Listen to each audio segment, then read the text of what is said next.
All right, everybody. So, as I'm sitting here waiting for this to start, I look at my little screen thingy, and it tells me I scheduled this for 3 o'clock. So, there's a good chance nobody's going to be here. So, oops.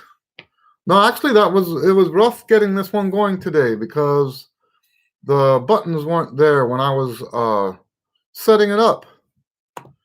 It crashed on me 3 times.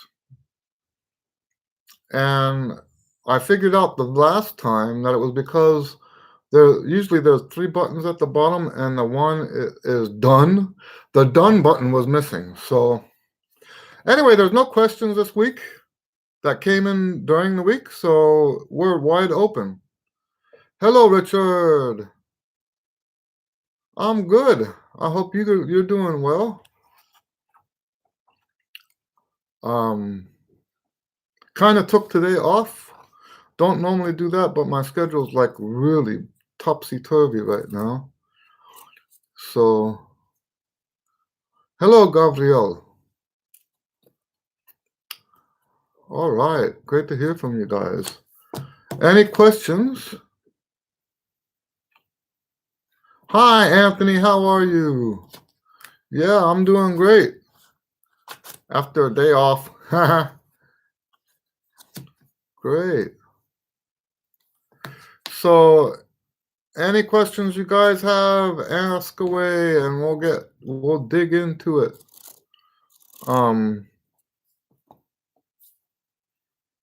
Yeah. I'm going to tell you, I've decided to cut a little bit back on the videos for now, just because things have been a little bit more hectic lately. And I am anticipating. Hola. I don't know that word. I know hola. I'm doing good. I have a question about Clark studies. I'm sure you mean Clark studies. You know, when they have the setting for the metronome, he's supposed to go by his metronome setting. That's correct. My understanding is that when the orchestral guys, the modern orchestral guys, don't regard those tempi. Okay? So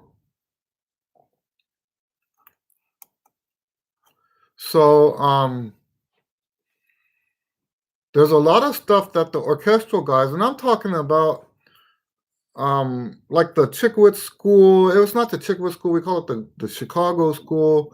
And they took all of that stuff and they started playing it in a more deliberate manner. So it's with those orchestral guys, the Chicago guys, that they started not doing those fast tempos. So most of the classical guys today don't play that stuff so fast because they're more focused on their sound, not on finger technique. I hope that makes sense. All right, so what's next?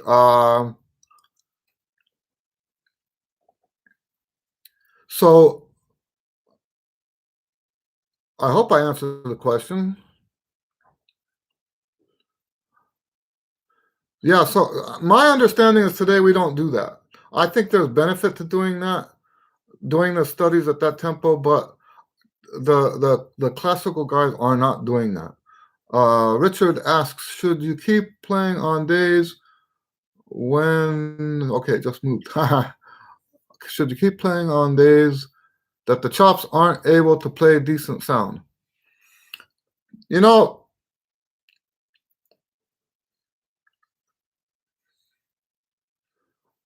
with my one range approach. So with my one range approach, we have like this. I even say this in the book. There's a sort of like Dr. Jekyll, Mr. Hyde personality switch one day to the next. And for those of you who don't know about this, we alternate days, right? We have a 6-day rotation, and at the end of the 6 days, we have a day of rest. Within that 6-day rotation, we do a medium difficulty day, then we do a hard difficulty day, and then we do an easy day, and then we repeat that again. So the answer to your question, if you're doing my system, is on the medium and easy day. If you're having trouble getting the sound out, then you just don't practice. Or you do something. Now, see, here's the thing. If you do the rest of that system, if you do this thing where you really push yourself on the Tuesday, and then you're taking, you're limiting your range on Wednesday, you're limiting the amount of time that you practice on Wednesday, and everything's just easier on Wednesday, you typically don't have those kind of sound production issues on the Wednesday, and because you don't have it on Wednesday, you're probably not going to have it on Thursday either. So I know that's a kind of a fishy answer to your a crooked answer to your question. It's not a direct answer. With my system now, if I was teaching a student, and I do this, by the way, I don't only teach my system. There's some students that can't do my stuff for whatever reason, okay? If I have somebody that has to practice every single day, and they have a day that it just doesn't come out, and the sound they just can't get a good sound, then I might tell them, put the horn away. The problem with that is if you are one of those guys that has to practice every day, the price you pay for not practicing that day is tremendous.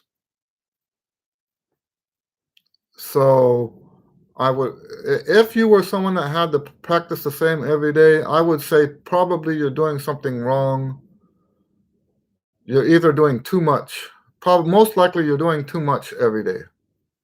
Okay? So if that happens and it's bad enough that you have to not practice on a certain day, then something is wrong with the way you're practicing. And I'm specifically talking about those people who can't do my other system. Okay? Now, I would also add to that, we're still talking about Richard's question, should you keep playing if you're having a bad sound day, right? I would also add to that different people have different tolerances of what a bad sound is. And, I was in the El Paso Symphony when we featured Wynton Marsalis. He was still playing classical music. He was on our circuit, and he was playing, I want to say the Hummel. I keep forgetting which one, the Hummel or the Haydn, doesn't have trumpet parts. Whichever one doesn't have trumpet parts, that's what he was playing. I think it was the Hummel. And we were standing backstage listening. And after he's done, he's coming backstage, and we're congratulating him and everything. He sound great. And he shakes his head. He goes, "Man, I got to work on my sound." And to me, his sound was like his best quality. So when we're saying that we're having a bad sound day,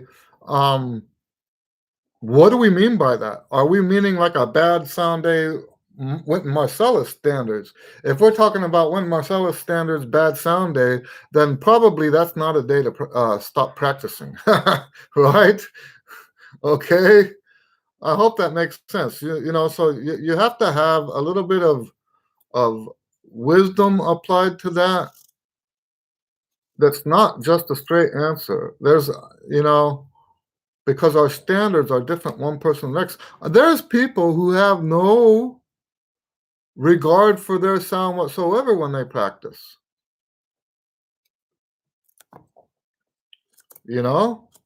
So for them to have a bad sound day, they wouldn't even know it if it bit them on the nose, right?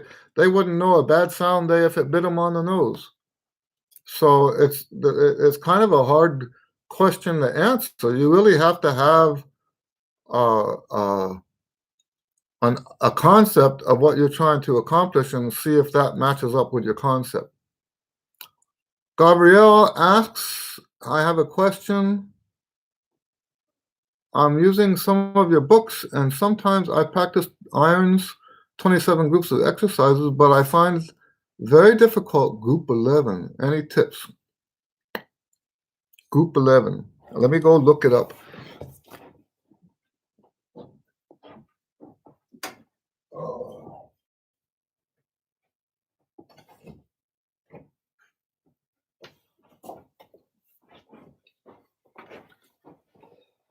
That's the nice thing about having an organized bookshelf. I can go straight to the books.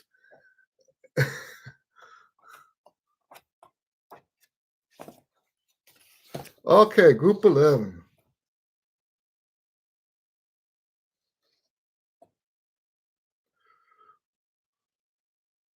So let me ask you, where are you putting this in? Are you playing this as part of the routine? Or let me see, let me read your question again. I'm using some of your books, and sometimes I practice irons.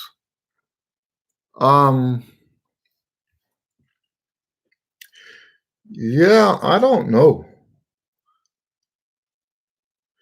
So one of the problems, I actually saw this.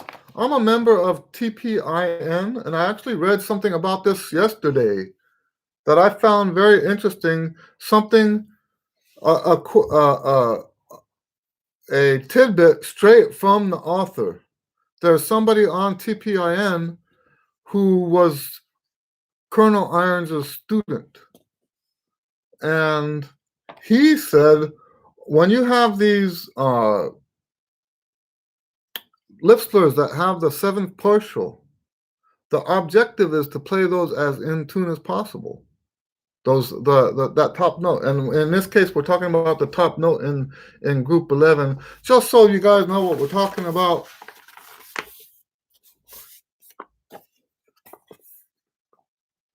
That's what it looks like. It's a lip slur. I don't do these anymore. I actually liked the back part of the book a little bit more than the front part of the book. I used to, when I was in college, I used to do this book, the Colin lip slurs, and one other lip slur book every day. I used to go through the whole book, all of the lip slurs, 3 different lip slur books. Oh, small, that's the other one. I used to do the small first, and then I would do this, and then I would go to the Colin lip flexibilities. I was doing back then 2 hours of lip slurs a day. I don't recommend it. That's part of the reason why my lip slurs in my book are so short, because I think I kind of overdid it with the lip slurs. I was one of those overachiever trumpet player types, overly ambitious, and my ambition almost destroyed my career. And this book was actually part of that. That's not a reflection of the quality of this book. I've spent literally hundreds of hours in the Irons book. And then I stopped when I got my own thing going. By the way, for those of you who don't know this, my daily routines book, I call it Group 1, Group 2, Group 3, Group 4. That language comes from this book. That's a little bit of inside information for you guys. So yes, this book, there's a bunch of books that influenced me like that. The Ernests Williams routine book influenced me. My concept of what a routine is came from Ernests Williams. So yeah, I don't know that I have any hints for any tips for that without knowing precisely what it is that you're struggling with. So are you having trouble with the top notes, or is it? So I'll hold off on answering that anymore until I hear a little bit more about what it is that the problem is. Okay. Let's see here. What's next? How would recommend for a incoming music major to prep for college? I have the same advice for everything that you might prep for. What you want to do is grow your maturity as much as you can in that time, because here's what happens. Once you get engaged with the school, there's not enough time to work on you. Okay? There's not enough time to work on you. I'll never forget when I finally dropped out, and yes, I am a dropout. My life wouldn't be what it is today if I hadn't dropped out. Good or bad, right? There's a lot of good that came out of it, a lot of bad that came out of it. But one of the good things that happened when I dropped out of college was I finally had time to practice, right? For the first time in my whole life, I had real time to practice. And it's not a coincidence that that's when my musicianship blossomed, because I had time to dedicate to it. Now, that's not to say that college is bad. All I'm saying is that when you get there, you're not going to have time for your personal growth. You're not going to have time to work on the things, not like you do now, especially during lockdown, right? Okay, so we're not technically in Texas, we're not in lockdown anymore. But it's not like you're going to be going playing concerts, right? So I hope that makes sense. All right, so the biggest thing is that you can work on your maturity. How do you work on your maturity? You're going to make sure you're doing plenty of high-level listening to the best of the best of the best, and getting that sound absorbed into your ears. You're going to be working on your sound. You're going to be practicing skills. Like, for example, this is just one example. If you don't have a good vibrato right now, it's time to work on your vibrato. If you can't triple tongue or double tongue, it's time to work on your triple tongue or double tongue. If you're not transposing yet, that's something you'll do in college, but it would be really good to actually start doing it now. That kind of stuff. Bring your maturity levels up so that when you get to school, now, the most ideal situation when you get to university is that you get a little bit ahead and don't have to work so much to get where the teachers want you to go. Then you have more time to work yourself.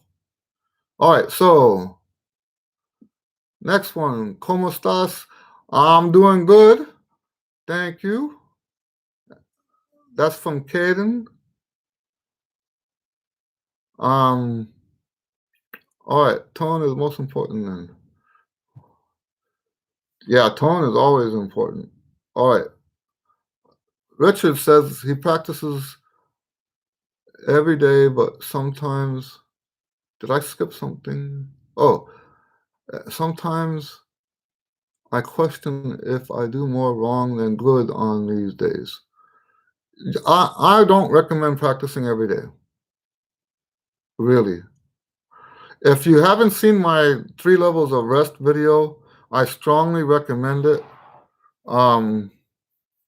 Let me see if I can put the link. Last time I tried to do this, everything like bogged down on me. But this is a new computer, so let's see.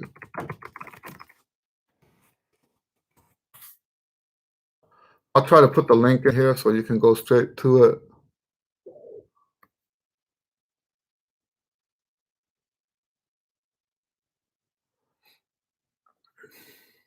These are good questions. Thank you, guys. Most people and most businesses can shoot a video like this. You'd agree, right? Sorry about that. I'm just getting the link. Okay, here we go. I'm going to put the link now. 3 levels of rest. A lot of times when someone says stuff like what you just said, I practice every day, but sometimes I question if I do more wrong than good. Um, a lot of times that means you're not resting right. So that 3 levels of resting should help you a lot. Now that's not 100% sure because sometimes what could be going wrong has nothing to do with rest. There are different things that can cause problems besides that. Okay. Um, anyway, but yes, I think most common is that they don't rest right. And the way I told you earlier that I was one of those overly ambitious players. I was practicing a minimum of 4 days a week. I mean, 4 hours a day, and a minimum of 4 hours a day. Not to mention the time I spent in the ensembles, right? And it was killing me.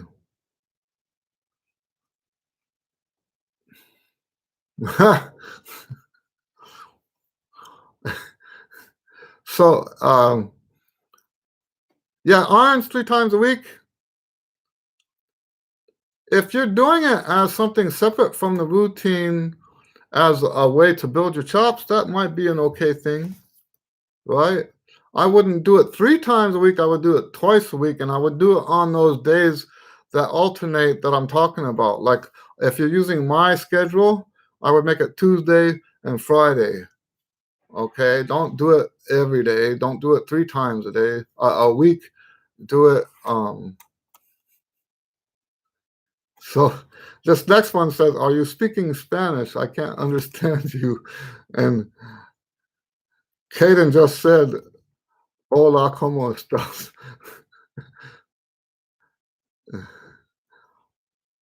Oh, you mean speaking Spanish now, like in the video? Yeah, I'm not speaking Spanish. My Spanish is not so good. I can do fine in a pinch, but I'll tell you about me and speaking Spanish. I always say I'm not very good at it, but now 2 bands, right? Used to be just the 1 band. I played with a band from Cuba. No one in the band spoke English. And the rehearsals went fine. I even was able to tell them like uh, where to go. They were asking me like where to eat and stuff like that, and I actually was okay telling them that kind of stuff. Now, I think for me, because I played so many Latin gigs, the language that they use in the rehearsals is language that I'm already familiar with. So music related stuff in Spanish I do okay with. But no, I don't speak Spanish. I wish I could. All right. All right. Remo.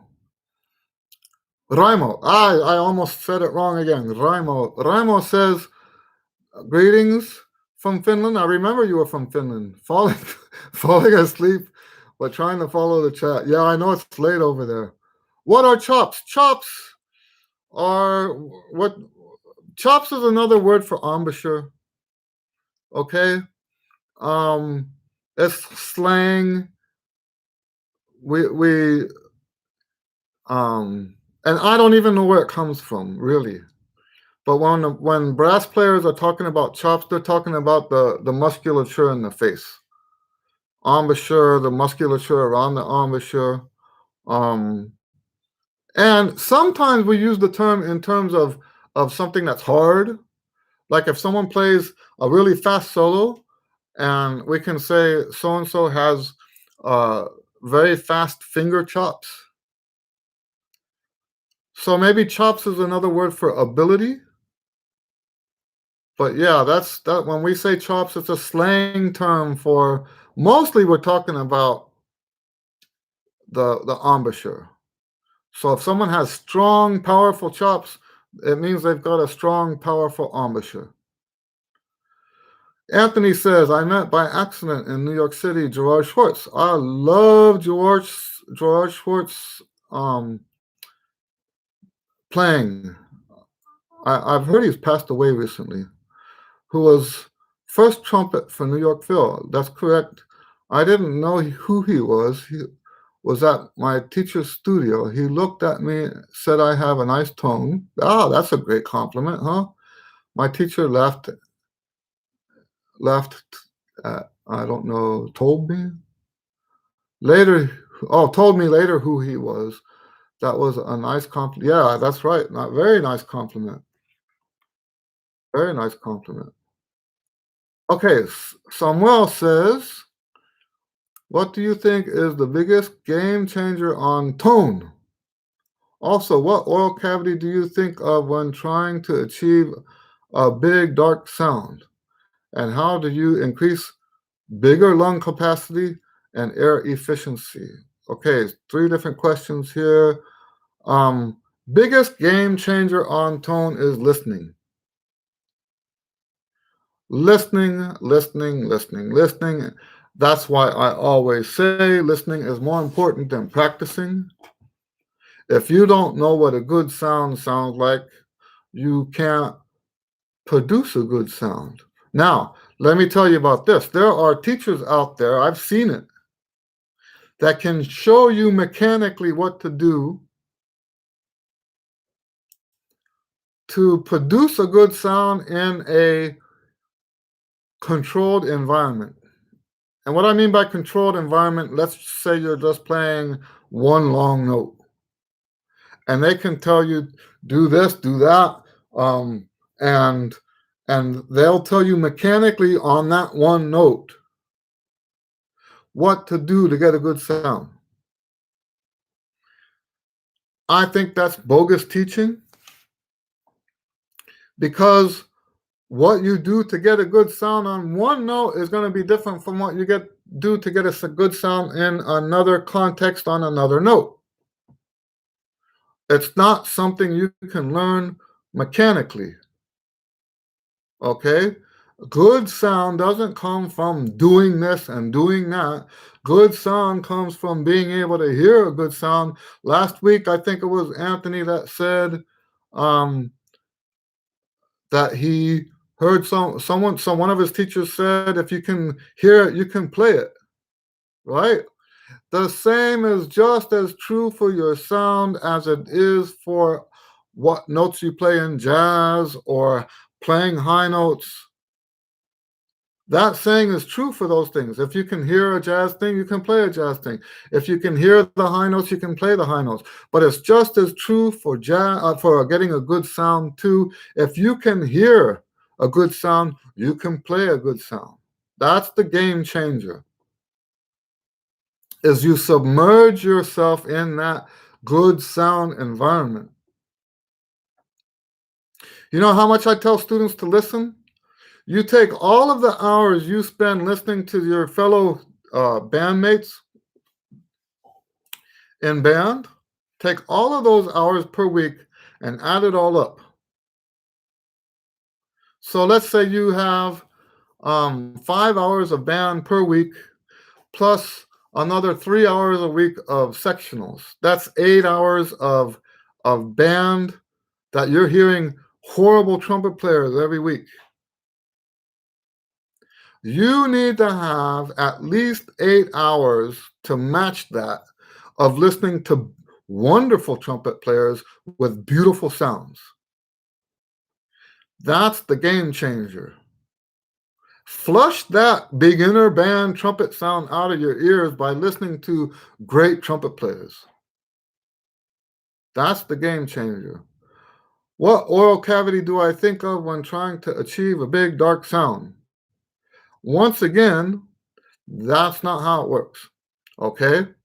It's not a plug-and-play situation. You have to hear that dark sound. And most of the time if you say, oh, well, I do hear it, you don't hear it enough. Saturate your head with those sounds. And the more intimate that is, the better, right? So like if you can, for example, let's say, I don't know where any of you guys live. Let's say the top pro in your town is giving a recital at a church or something intimate like that, where you can sit like only 2 rows, 3 rows away from the soloist.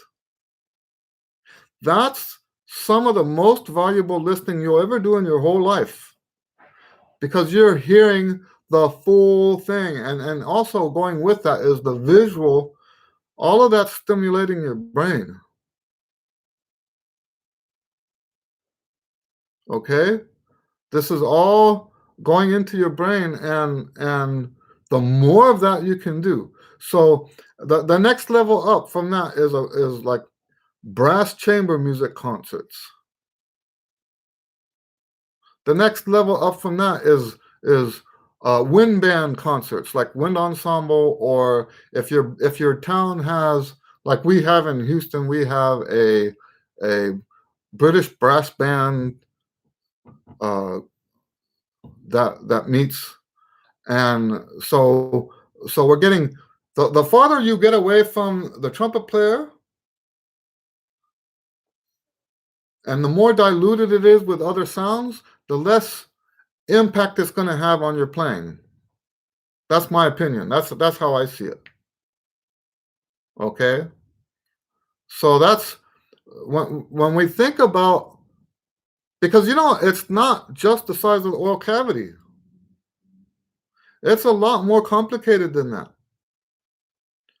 And I'm not suggesting that the oral cavity is not part of it, right?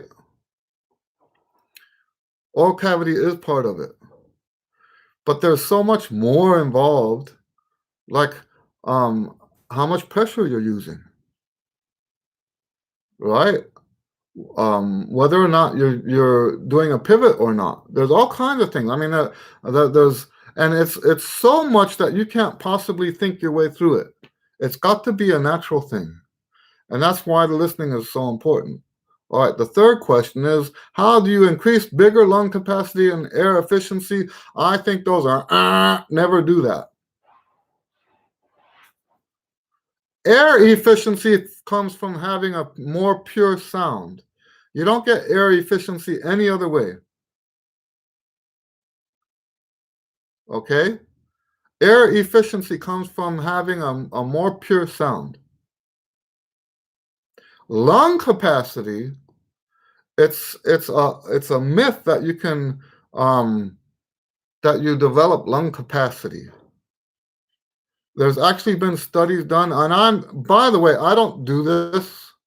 I'm just sharing with you what I've read. There's a lot of guys that when they teach, they try to throw around studies that make it sound like they're more educated than what they really are, or that their opinion is more informed than what it really is. Okay, I don't do that. I'm just sharing with you what I read. There was a study done that when people do these lung capacity drills, that they actually scar the lungs. They actually scar the lungs, okay? Don't try to breathe. Don't try to get in more air than what the lungs can. Now, okay, so here's the thing. Some of you are lazy, right? Some of you won't fill up the lungs to even a third of the capacity. So I'm not talking about those guys. When someone says, how do I increase my lung capacity? Think about what you're saying. The word capacity is how much can the lungs take? Maybe that's not the word you mean. Okay? Your lungs can take whatever your lungs can take in terms of volume of air. That's a set given amount. You don't change that. What you can change is how much you're using when you're playing your trumpet. Because a lot of you don't even use a fraction of what you've got in terms of capacity. Okay? Does that make sense? So yes, Gabrielle,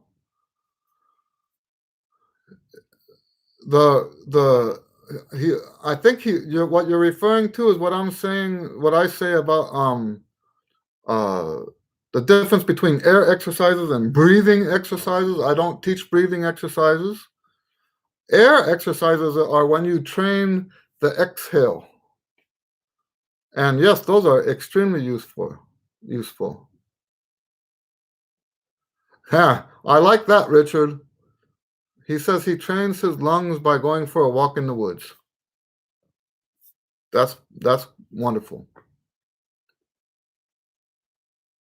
I like that. So I almost skipped Anthony. You listed some good classical trumpet players to listen to in one of your videos.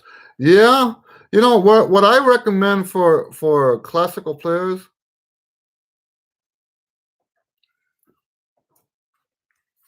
Let me go to my website.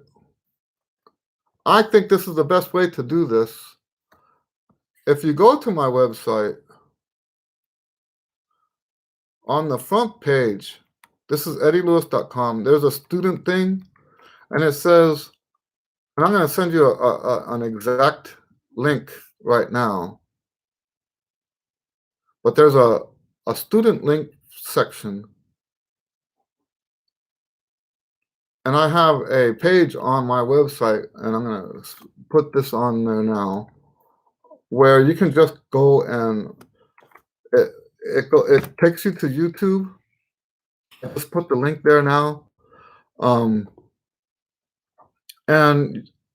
it's a exhaustive list of great classical trumpet players. I've been meaning, I just haven't had time to do a similar one for jazz. There's just so many jazz players. It's like sitting at the bottom of Mount Everest saying, when am I going to take my first step? Right? So Samuel says, yes, he meant how to use all of your air when playing the trumpet. So basically, you push yourself farther. I think that's the best way to do that. Try, if you're used to going 4 bars, make yourself go 8 now. Let your body take care of the rest of it. Okay? Let your body take care. You're going to naturally, if you're going, if you go swimming right underwater, and you have to go twice as long as you've ever gone before, it's only natural to take a bigger breath, right? It's the same thing. If you push yourself, now, by the way, talking about that laziness, there's different kinds of laziness when it comes to breathing. Some people don't breathe in far enough. They only use like a quarter of their capacity. But there's also the other side, is that they'll breathe in. Let's say hypothetically you do breathe in half of your capacity, but then you only expel 1/4 of that and then feel like you have to now breathe again. So developing this ability to keep going, there's this, I forget what it's called, but that effect that your body has when you're drowning or you're suffocating, that kicks in. When for great trumpet players, we all have to battle that. We all get to that point where the body's saying, right? The body's trying to pull in air because it's not used to this yet. And you have to push past that. And at the same time, doing mechanically all the stuff you do to have a good sound and all that, and play all the right notes and all that. By the way, this is part of the reason why the newest version of the Lipslers, part of the reason why they are the way they are. I'm going to give you an example. This is the one from the Trumpet Chops Pro, #1 Lipsler.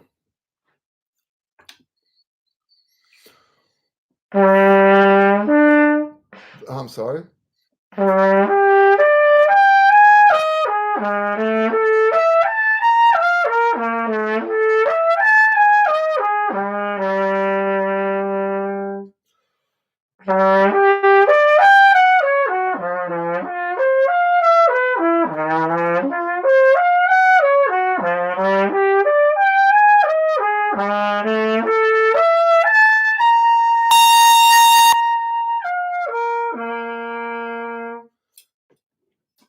The reason I wrote that way, because the other Lipslers that I had based on that same thing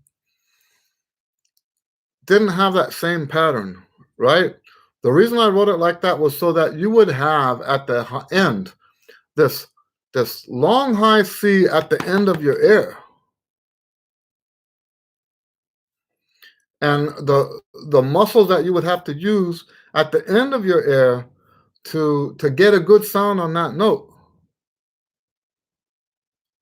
before you bring it back down to the low note.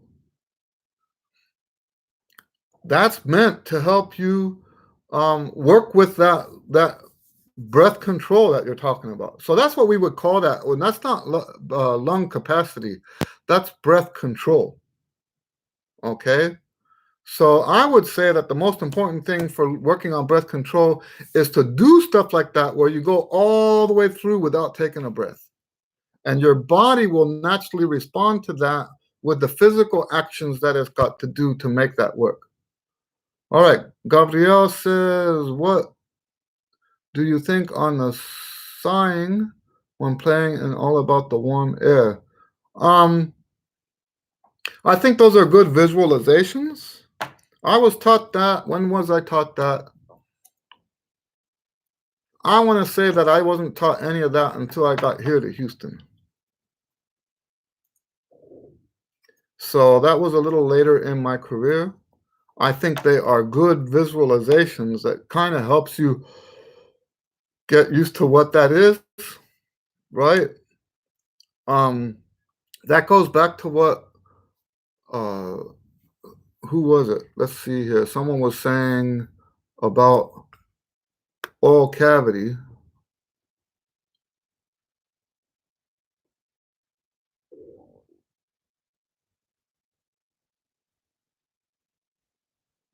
I don't see it now. I'm sorry. It was a short one. Someone said, what oral cavity do I think of to get a big fat sound? Someone said something like that. I forget who it was. And yes, so that thing about, like, some people use the example of fogging a window. I think that's a good visualization. But I think that while we're playing, I don't think that works. I think what's more important than that is I'll tell you what I do think is important is the lip bends. Lip bends and pedal tones. Because the lip bends and the pedal tones force you to do that with your mouth and with your oral cavity exactly the way it needs to be. So you're actually using your oral cavity to get the notes to come out in tune. And by doing that, you're training yourself also to have the skill to get a much more darker sound or whatever it is that you're trying to do. Okay, so Richard says, who knows James Morrison? James Morrison's an awesome player. I always ask myself how it's even possible to become that good. Yeah, I don't have an answer for that one. It's like he comes from another planet. And Winton, Arturo,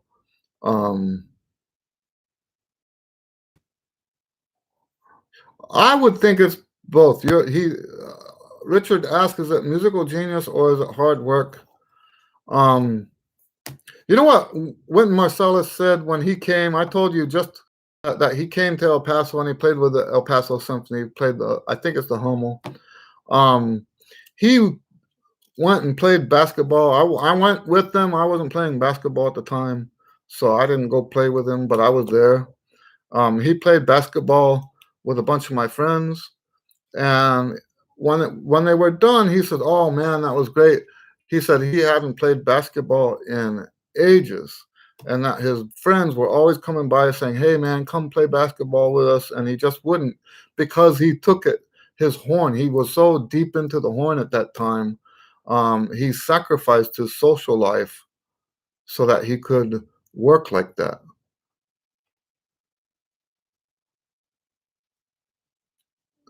So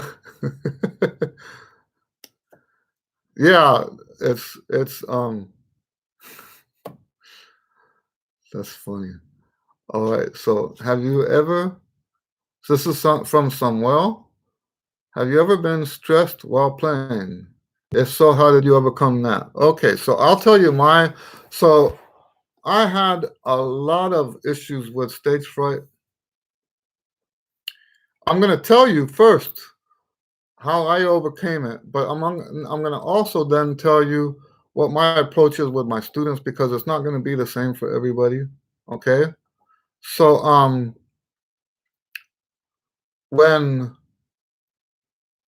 so I had issues with uh performance anxiety all the way starting, well, my first one was like my very first concert, but then it was like intermittent.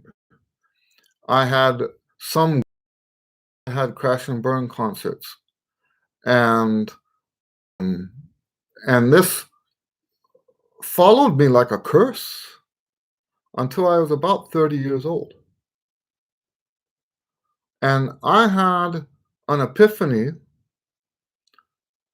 when I was, like I said, I was about 30 years old, and I figured out what was wrong with me. It's a religious thing. I figured out that I was, in the Christian world, we call it living in unforgiveness. You know, think about this, right? If you are constantly criticizing other musicians, and now it's your turn to get on stage, all of that criticism that you were aiming at everybody else is now coming back to you. And I'm not saying that I was so this is why my performances weren't all crash and burn performances.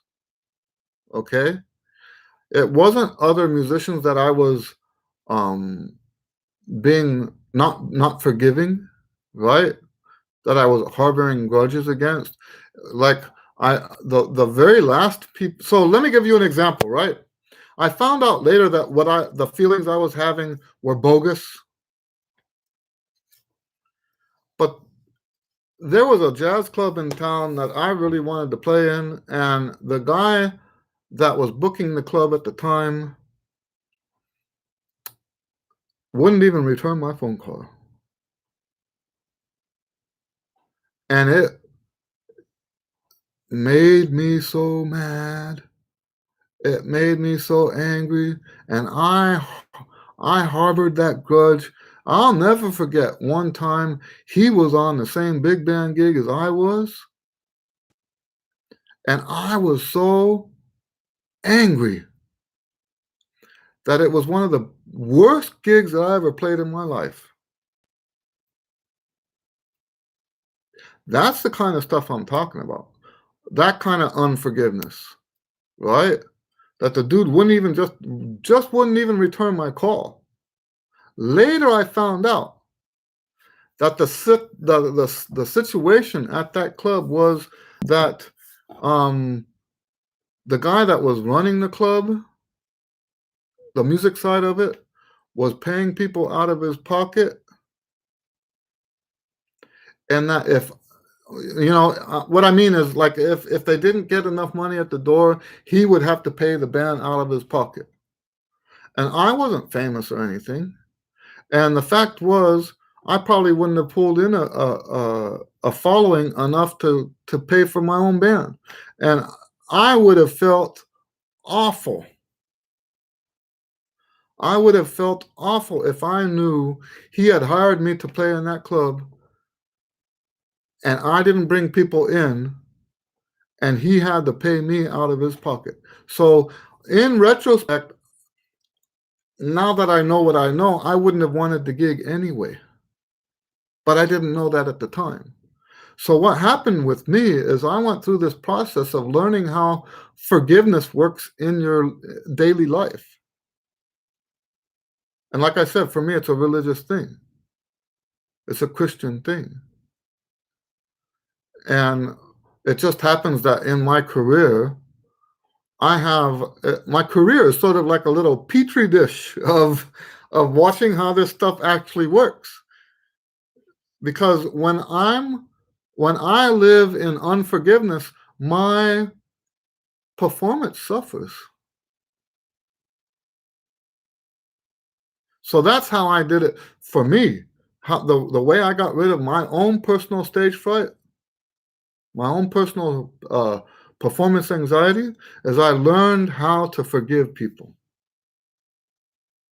I hope that makes sense.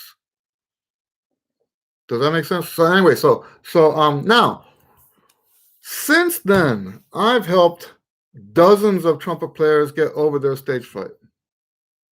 And it's my belief at this point that most people who struggle with stage fright practice stage fright into their playing in their practice time.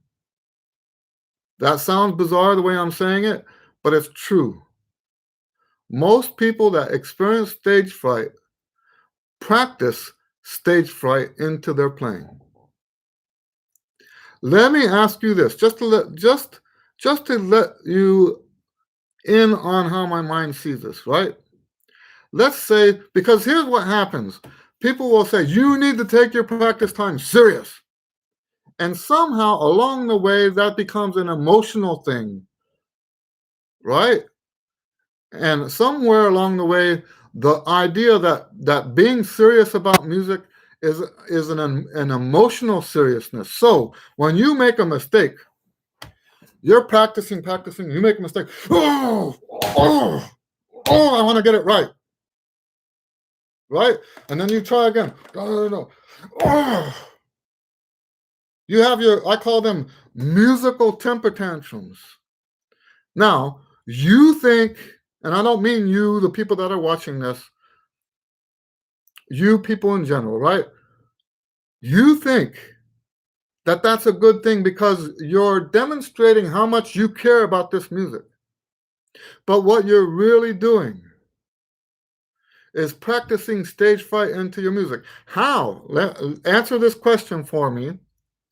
How do you expect not to have those temper tantrums on stage when that's how you practice? How do you expect when something happens on stage that doesn't go well for you to not overreact? Because that's what stage fright is most of the time, is you're overreacting to some mistake you made or something that happened, right? I believe most people that suffer from stage fright, this is what's going on. You've got these overly ambitious musicians who want so badly for everyone to believe that they really, really, really care. And the way they practice is emotion-based. So they're really, really, really caring is an outpouring of emotion. Well, how do you turn that off on stage? Right? Let me tell you what I believe fixes that. Really, really, really caring about your music has nothing to do with emotion. It's not an emotional thing whatsoever. It's a quality thing. And I tell my students, it's just business. You make a mistake, you just don't accept that. That's not good enough. You don't have to have a temper tantrum.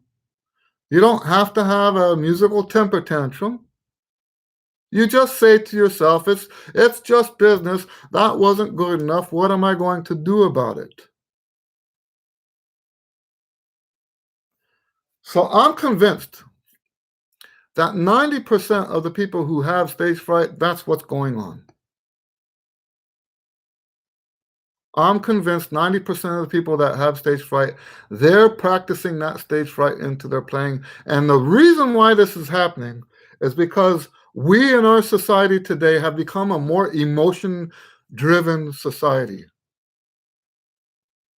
We don't know better. The way we're taught today, it's all about passion. But here's my experience. If you have that passion about your playing, you probably don't have it on stage in your music. We don't want passion in you. We want passion in your music.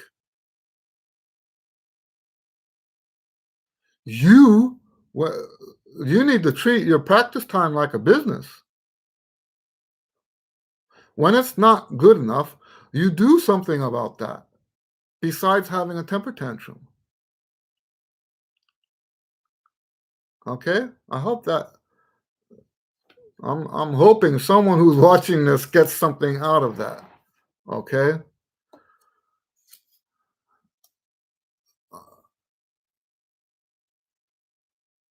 Let's see, where am I here? How do you get to Carnegie Hall? Practice, my son, practice. Yep.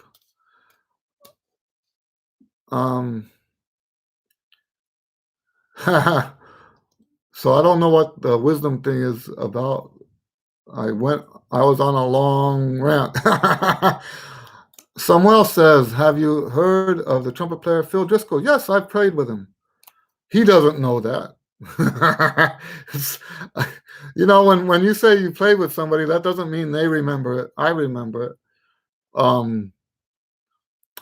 He came to the church that I used to play at, and I played in the praise band behind him.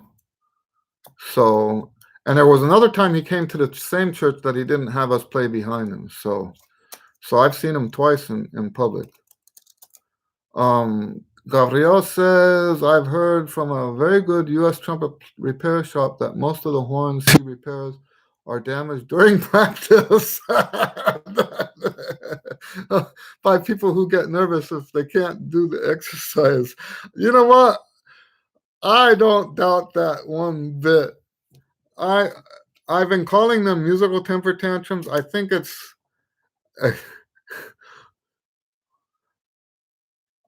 so.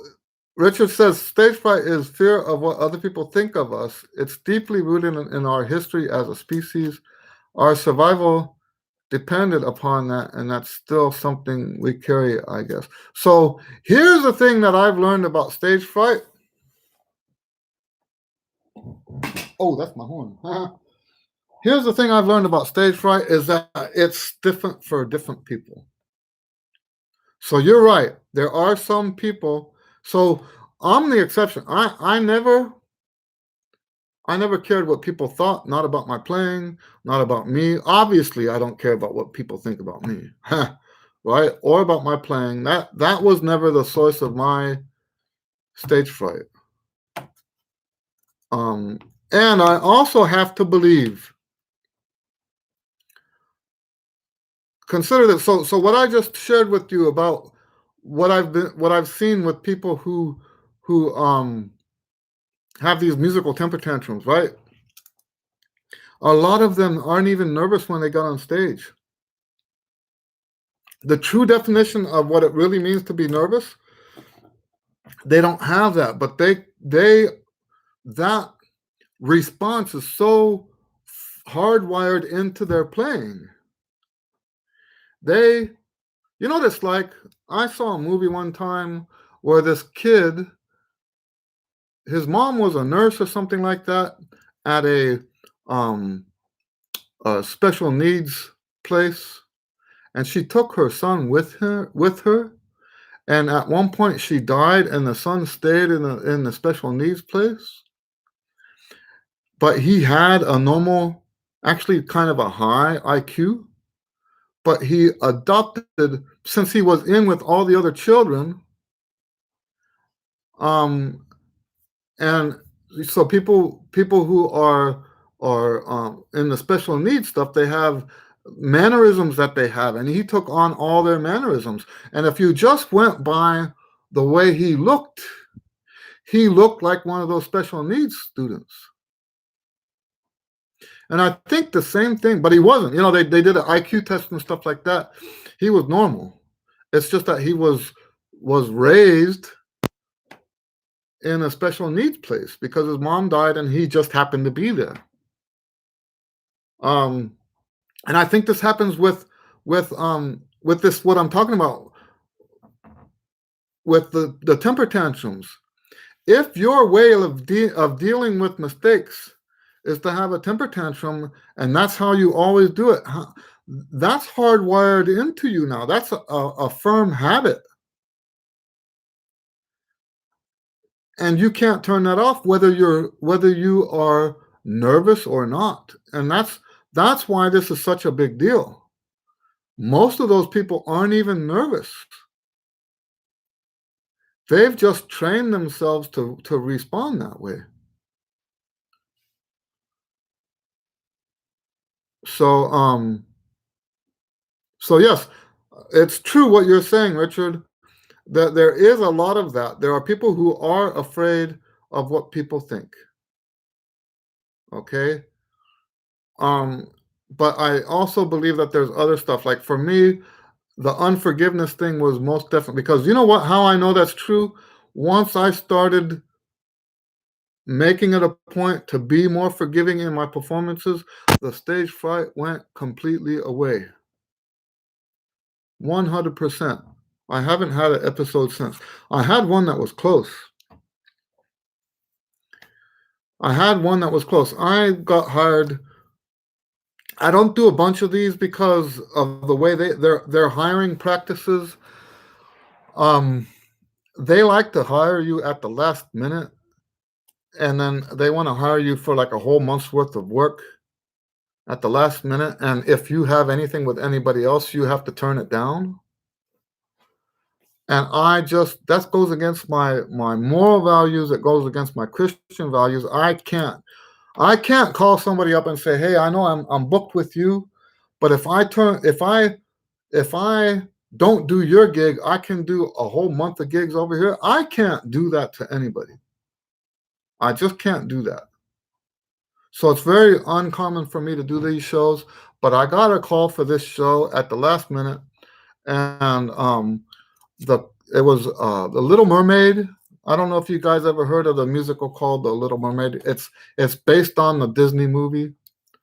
And the conductor was extremely abusive, especially towards the trumpet player. In fact, the reason why they called me at the last minute was because they had just fired the other first trumpet player. They didn't like the conductor didn't like that trumpet player, so they called me. And I just happened to be available for all the nights that they needed me, and I took the gig. But you know, it's if I know that my source of stage fright is unforgiveness, and I'm working with an extremely abusive conductor, that really puts my theory to the test, right? So I think at one point, if I remember right, so my wife is South African, and they make fudge different down there, and we had made fudge in that style, and I think I gave him like half of it. I went to his green room before one of the shows. I gave him it, and just so he would know I have no hard feelings, you know. And the rest of the show after that, the run went very well. But there was a long time in the beginning of that run when so it's not that I ever felt nervous, but I could just feel that resentment building up with just the way he was treating me. And I just had to keep telling myself, just forgive the guy. He's probably got stuff going on in his life, right? That's how I do that. There's stuff that I'm not going to know. I don't need to know what's going on in the guy's life. Yeah, so what? He's treating me like a conductor sometimes treats people. Huh? Um, I'm an adult, right? I can take it, and I that's how I got through it. Was I forgave him. He has a job to do. I have a job to do. Let's just get this done. And that's the closest I've come to having a nervous episode since I figured this forgiveness stuff out when I was 30. I'm 56 now. So anyway, well, very good, guys.